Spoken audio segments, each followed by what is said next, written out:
या ठिकाणी स्वागत करत आहे. आज अतिशय गंभीर विषय आहे जो आपण संबंधित आपण प्रेस कॉन्फरन्स घेत आहोत आणि तो म्हणजे पूर्ण महाराष्ट्रात आणि खास करून सोलापुरात लॉ अँड ऑर्डर सिच्युएशन, कायदा आणि सुव्यवस्था पूर्ण कोलॅप्स झाले, पूर्ण या ठिकाणी ओळखल्यात आणि त्या संदर्भात आपण ही प्रेस कॉन्फरन्स घेत आहोत. या प्रेस कॉन्फरन्सच्या सुरुवातीलाच मी ह्या राज्याचे मुख्यमंत्री आणि तथा गृहमंत्री यांचा मी राजीनामा मागत आहे. कारण का जे महाराष्ट्रात घडलं काही दिवसापूर्वी, एका लहान चिमुकलीचा त्या ठिकाणी बलात्कार केला गेला, तिची अतिशय वाईट पद्धतीत हत्या करण्यात आली. पॉक्सोच्या अंतर्गत हा गुन्हा आहे आणि जो तो नराधम आहे तो अजूनही त्याला सजा आणि शिक्षा झाली नाही आहे. शक्ती कायदा लागू केला असता तर 15 दिवसात त्याला खरं तर फाशी झाली पाहिजे, ही आमची मागणी आहे. त्या उलट काल मुख्यमंत्र्यांनी जल्लोष साजरा केला, पेढे वाटले आणि ह्याच्यावरून स्पष्ट होतं की मुख्यमंत्री असो, प्रधानमंत्री असो, बीजेपीचं प्रत्येक कार्यकर्ता किंवा मंत्री असो, आमदार असो, खासदार, हे फक्त इलेक्शनसाठीच काम करतात. ह्यांच्यासाठी इलेक्शन पुरती सगळं आहे. इलेक्शन पासून दिवसाचा प्रारंभ होतो आणि इलेक्शन घेऊनच दिवसाचा समाप्ती होत असते. ह्यांना लोकांचं, जनतेचं एका लहान पुरोगामी महाराष्ट्रात एका लहानशा चिमुकलीवर एवढ्या वाईट पद्धतीत अत्याचार होऊन हत्या होते. तुम्ही खरं तर त्याची आठवण ठेवून, त्याची जाणीव ठेवून जल्लोष साजरा नसता केला आणि म्हणाला असता की तिच्यासाठी आम्ही जल्लोष करत नाही, तर थोडं तरी तुम्हाला काही माणुसकी आहे असं आम्हाला वाटलं. पण त्या उलट तुम्ही पेढे वाटले, जल्लोष साजरा केला, जाहीर केलं. त्यानंतर तुम्ही उद्घाटनाचे कार्यक्रम घेतले. काही माणुसकीच राहिली नाही आहे ह्या महाराष्ट्राच्या मुख्यमंत्र्यांमध्ये असं मला कुठेतरी वाटतंय आणि म्हणून त्यांनी नैतिक जबाबदारी स्वीकारून राजीनामा त्या ठिकाणी दिला पाहिजे. कारण का ही एकच घटना नाही आहे. आज आपण सोलापुरात बघतो, मागच्या 3-4 दिवसात जवळजवळ 5-6 दिवसा 10 मर्डर झाले दिवसा आणि ते पण काही शहरी भागात, काही ग्रामीण भागात दिवसा मर्डर झाले. कुठे तुमचं प्रशासन, कुठे लॉ अँड ऑर्डर, कुठे गृहमंत्र्यांना जर गृह खातं हाताळता येत नसेल तर स्वतंत्र एक खातं पोर्टफोलिओ निर्माण करा, द्या कोणातरी जबाबदारी. पण तुम्ही त्या उलट जल्लोष साजरा करताय. एका मुलीवर बलात्कार झाला, लहान 3.5 वर्षाची चिमुकली, एका नराधमाने बलात्कार केला, डोक्यात काठी मारली, तिला दातकिळी बसल्या, बघवत नाहीयेत, अंगावर, आमच्याच अंगावर शहारे त्या ठिकाणी येत आहेत. त्या नराधमाचा फोटो बघितल्यावर असं वाटतं की ह्याला तिथेच काहीतरी करावं. त्यांचे नातेवाईक आहेत ते म्हणतात आम्हाला ते आमच्या ताब्यात, आम्ही कायदा हाती घेतो. म्हणजे डोक्यावरनं पाणी गेलंय. आज एवढी कोलॅप्स झाली आहे आपल्या महाराष्ट्रात लॉ अँड ऑर्डर सिच्युएशन.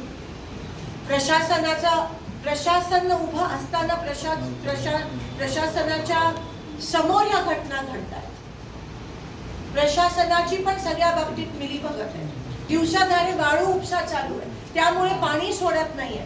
त्या विषयावर मी नंतर. पण आज पॉक्सोच्या अंतर्गत सोलापुरात पण मागच्या आठवड्यात खूप मोठा पॉक्सोच्या अंतर्गत नाबालिग मुलींची प्रेग्नन्सीच्या केसेस आल्या.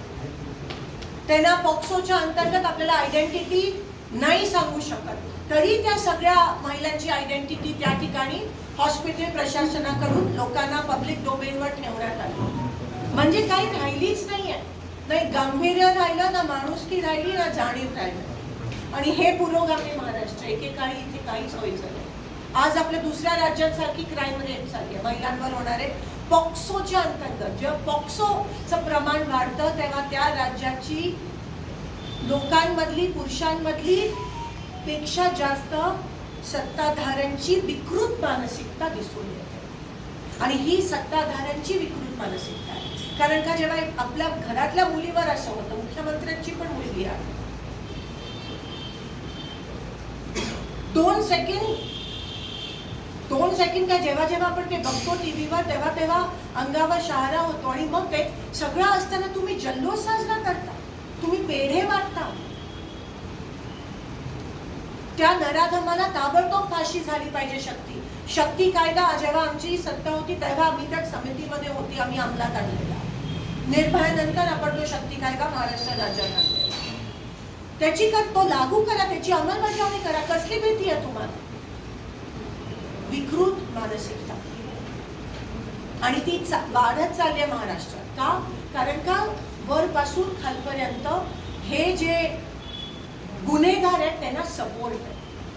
तुम्ही ठाण्याचं पण बघा, अनेक मी तुम्हाला सांगू शकते. आणि मग करतात काहीतरी, खरात असतील, हे असेल. विकृत मानसिकतेला वाव मिळत आहे सत्ताधाऱ्यांना. आणि मग तुम्ही महिला आरक्षणाचा विषय घेता, आणि मग तुम्ही महिलांचा सशक्तीकरणाचा विषय घेता, आणि मग तुम्ही महिलांना संरक्षण देण्याचा, अहो जे आहे आता जे चालू आहे, तुम्ही त्याला जर सजा दिली तर कोणाची हिंमत होणार नाही. पॉक्सोचे अर्धे केसेस रिपोर्ट होत नाही, कारण का नातेवाईकांकडून केले जातात. हा सुटला तरी कसा मला सांगा? ह्याच्यावर 2 ते 3 केसेस आहेत पॉक्सोच्या. सुटला. पॉक्सो एवढा सिरियस कायदा आहे, सुटला कसा? कोणी बेल दिली, कोणी सोडलं? ही कारवाई, हे नेक्सस आहे. हे पूर्णपणे वरपासून खालीपर्यंत नेक्सस आहे, खालपर्यंत. आणि गृहमंत्री मजा करत फिरत आहे. गांभीर्य राहिलं नाहीये. रेप्स होत आहेत तर होऊ देत, लहान मुलींवर बलात्कार होत आहेत तर होऊ देत, लहान मुलींची चेचून हत्या होते तर होऊ देत. तिच्या तोंडात म्हणे पीएम रिपोर्टच्या नुसार सॉक्स फोडला गेला, कारण का तिने आवाज नाही करता. नशीब, आता तरी नशीबच म्हणावं की सीसीटीव्ही फुटेज सापडले, नाही तर ओरिसामध्ये पण काय हालत आहे.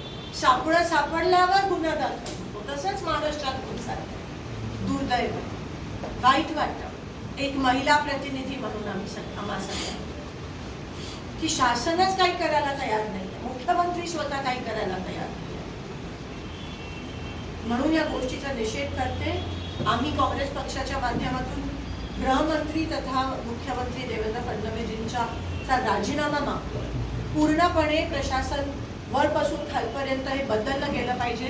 आज जर कोणाला जाणीव नसेल, तुम्ही संविधानाची शपथ घेऊन ह्याच्यात येता, पण आज तुम्हीच जर रेपिस्ट असेल, बलात्कारी असतील, बाळू माफिया असतील, गुन्हेगार असतील, जर तुम्ही त्यांना पाठीशी घालत असाल तर तुम्हाला ना प्रशासनात ना शासनात राहण्याची काही अधिकार नाही. ताबडतोब राजीनामे द्यायला पाहिजे, सस्पेन्शन्स घ्यायला पाहिजे, आणि त्या नराधमाला ताबडतोब सजा फाशीची मिळाली, अशी आमची मागणी आहे.